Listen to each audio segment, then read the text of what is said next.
Hola a todos. Hoy nos vamos a meter de lleno en uno de los conceptos más complejos y a la vez más centrales del cristianismo, la Santísima Trinidad. Para entender un poco mejor de dónde sale todo esto, vamos a seguir paso a paso el argumento que se presenta en un texto de referencia sobre el tema. Y aquí está claro el quid de la cuestión, la pregunta que ha generado ríos de tinta durante siglos. ¿Cómo es posible que un único Dios sea a la vez tres personas diferentes? Padre, Hijo y Espíritu Santo. Pues vamos a ver cómo se intenta desentrañar este misterio desde nuestra fuente. La idea principal del texto es esta que vemos aquí. Lo que nos dice, para que nos entendamos, es que la Trinidad no es una idea que se le ocurrió a alguien de repente, sino una verdad que se va descubriendo poco a poco a lo largo de toda la Biblia.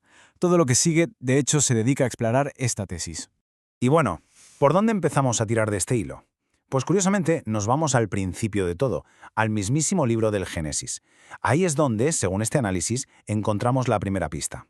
La cosa se pone interesante porque todo el argumento arranca con un detalle lingüístico, uno de esos que si lees rápido se te pasa por alto, pero que para el autor de nuestro texto es la primera señal de que hay una pluralidad dentro de Dios.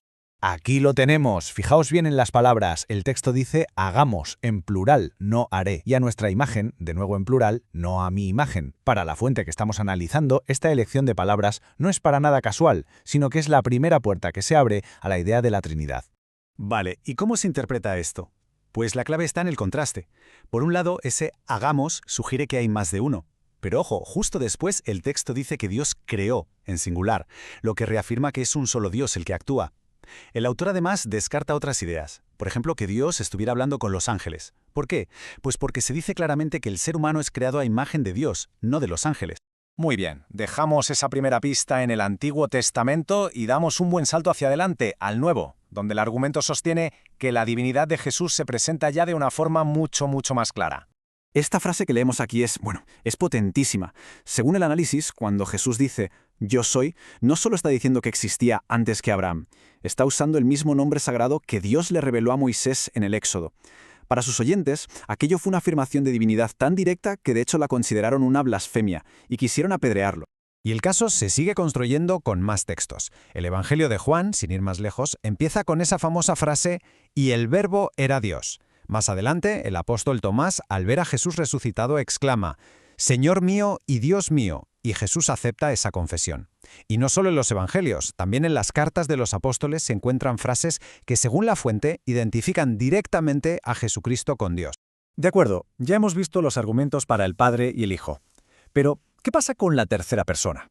Aquí la pregunta es fundamental. ¿El Espíritu Santo es solo una fuerza, una energía divina o es una persona? Para responder a esto, el texto nos lleva a una escena bastante tensa del libro de los Hechos. El apóstol Pedro se enfrenta a un tal Ananías por una mentira. Y aquí viene la frase clave. Pedro le dice que, al mentirle al Espíritu Santo, en realidad no has mentido a los hombres, sino a Dios. Para nuestra fuente, esta identificación directa es una prueba clarísima de que el Espíritu Santo es Dios. Pero no solo se argumenta su divinidad, sino también su personalidad.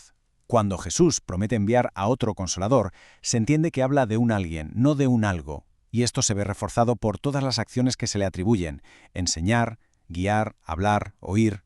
Vamos, que todas son acciones propias de un ser personal, no de una fuerza abstracta. Ahora un punto súper importante que subraya la fuente. Esta doctrina no apareció de la nada como por arte de magia. Esta línea del tiempo nos muestra que fue un proceso, una clarificación que llevó siglos. Desde los primeros pensadores cristianos, que ya hablaban del Hijo y el Espíritu, hasta los famosos concilios de Nicea y Constantinopla, donde se fijaron los términos para responder a las polémicas de la época. La idea clave es que no se inventó nada, sino que se fue definiendo y puliendo el lenguaje para expresar esta realidad. Muy bien, ya tenemos la distinción de las tres personas. El siguiente paso en el argumento es mostrar cómo estas tres personas, aunque distintas, actúan siempre juntas, en una unidad perfecta. Y para esto hay un ejemplo que es de manual. Y es esta escena, la del bautismo de Jesús. Es casi como una fotografía perfecta de la Trinidad en acción. Tenemos a las tres personas actuando a la vez, pero cada una de una forma distinta. El Hijo está en el río. El Espíritu baja sobre él y la voz del Padre se escucha desde el cielo. Es una manifestación clara de las tres personas en un único evento. Y de nuevo volvemos a un pequeño detalle lingüístico que esconde mucho significado. Al final del Evangelio, Jesús manda bautizar en el nombre, en singular, del Padre, del Hijo y del Espíritu Santo. No dice en los nombres. Para el autor, este uso del singular es un énfasis muy potente en que a pesar de ser tres personas, la esencia divina es una y única. Y ahora, el análisis da un giro que quizá no nos esperábamos. El texto sostiene que esta doctrina, que parece algo súper abstracto y teológico, tiene en realidad unas consecuencias muy profundas en el mundo real, incluso en la política y la cultura. Aquí el autor plantea una analogía muy interesante. Dice que, en política, a menudo caemos en dos extremos, o el colectivismo que aplasta al individuo en nombre del grupo, o el individualismo radical que rompe cualquier sentido de comunidad. Frente a esto, presenta a la Trinidad como un modelo ideal de equilibrio, una unidad perfecta que no solo respeta, sino que se basa en la diversidad de las personas. Así que la conclusión de este argumento es bastante potente. Sugiere que la idea de que el ser humano está creado a imagen de un Dios que es, en sí mismo, comunidad y relación, ha sido la semilla de conceptos fundamentales en Occidente, como la dignidad de cada persona y la importancia de la comunidad. Y acabamos con esta pregunta que en el fondo es una invitación a cambiar de perspectiva, a dejar de ver la Trinidad como si fuera un problema de matemáticas que hay que resolver y empezar a verla más como un misterio de amor y de relación, un misterio que, según el texto, está en el corazón mismo de la realidad.